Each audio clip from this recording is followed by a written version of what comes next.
Quranda varmı? Ancaq Quranla məni qane edə bilərsən deyənlərə Quran-ı Kərimin Ən'am surəsindən bir ayəni diqqətinizə çatdırırıq.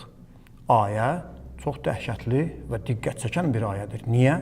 Çünki bu ayəyə əsasən insan çox şeyləri, hətta nəcis, üzr istəyirəm, murdar, bəyənmədiyi, iyrəndiyi, acığı gəldiyi şeyləri belə yeyə bilər. Əgər Quranı qəbul edirsənsə, onda Quran sənə gör nə cavab verir. Ən'am surəsi 145-ci ayə. Peyğəmbər de, mənə olunan vəhiylərin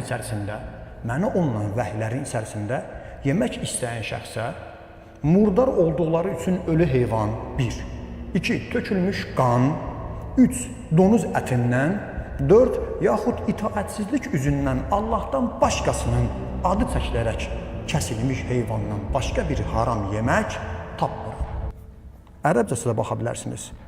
Açıq-aşkar ayə deyir ki, mənə nazil olandır. Haram olanlar bunlardır. Məytətən, dəmən məsfuhən, ləhmə xinziri donuz əti bilirsiniz. Yaxud da ki, fisqən uhillə li qeyrillahi bih ayənin axırına qədər oxuya bilərsiniz. İndi kimsə bu ayəni mən ancaq Qurandan cavab istəyirəm desə, bu ayəni qoyun onun qabağına, soruşun. Bu ayə əsasən bizim çox nəcis bildiyimiz, iyrəndiyimiz, bəyənmədiyimiz heyvanları belə biz yeyə bilərik. Daha mən bəzilərinin adını çəkmirəm. Nə oldu? Əgər Quranla danışırıqsa, Quran deyir, mənə nazil olanda haram yemək üçün bunlardır. Deməli, bunlardan başqa hamısı halaldırmı? Kim bu iddianı eləyə bilər? Bu iddianı edənlərə biz bu ayəni çəkməklə onda deyə bilərik ki, sən gedib siçan ətini deyə bilərsən. Sən gedib murdar filan şey deyə bilərsən. Niyə? Çünki ayə 4 şeyi istisna edir. Başqa yeməyə haram istisna etmir.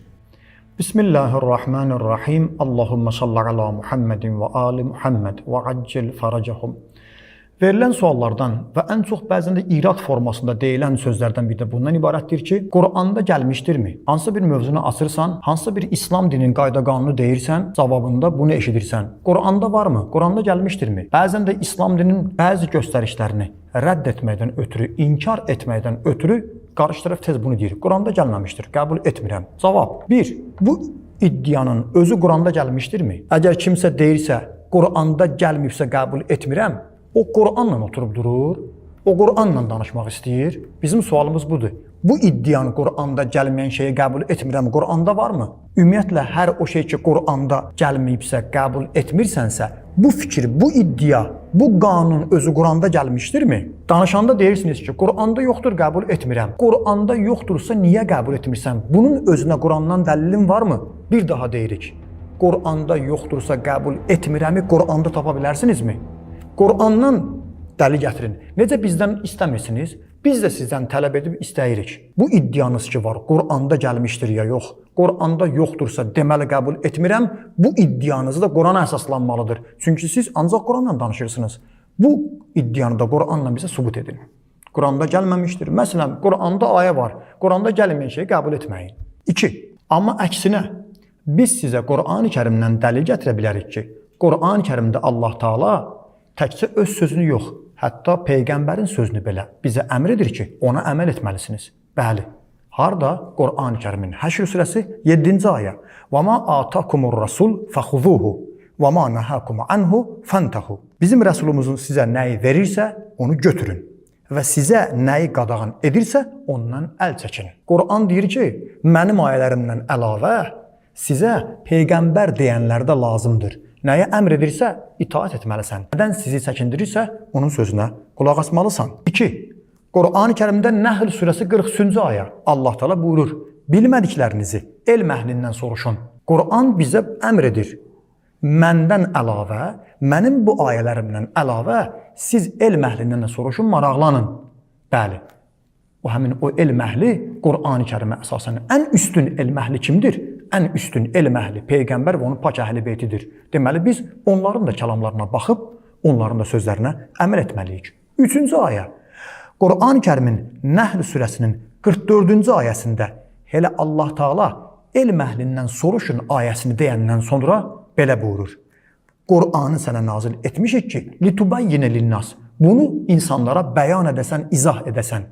Peyğəmbərin vəzifəsi sırf ayəni insanlara çatdırmaq və oxumaq deyil. Peyğəmbərin vəzifəsi bu ayəyə əsasən Quran ayələrini izah etmək və bəyan etməkdir.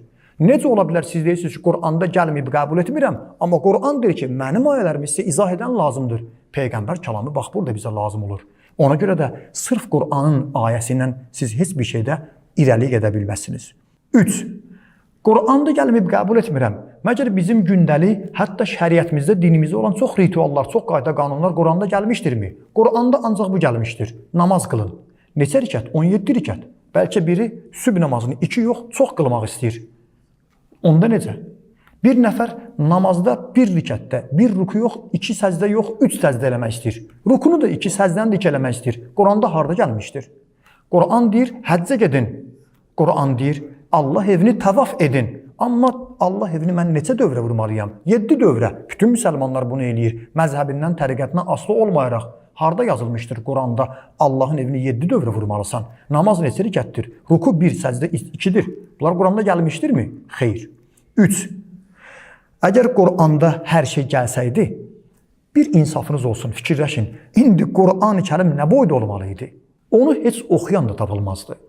Bu günləri İslam dininin qayda qanunlarını Qur'anda gəlmişdir, qəbul edirəm, Qur'anda gəlməmişdir, qəbul etməsin. Bu məntiqlə hərəkət edirsinizsə, Qur'an-ı Kərimdə hər şey gəlməlidirsə, onda Qur'an bugün bizim aramızda olan bir cild kitabdan yox, neçə cild ensiklopediyadan çox olan bir kitab olmalıdır. 14 əsrlik bu müsəlman dilində olan bu Qur'an-ı Kərimin ayələri onda necə siz oxuyardınız?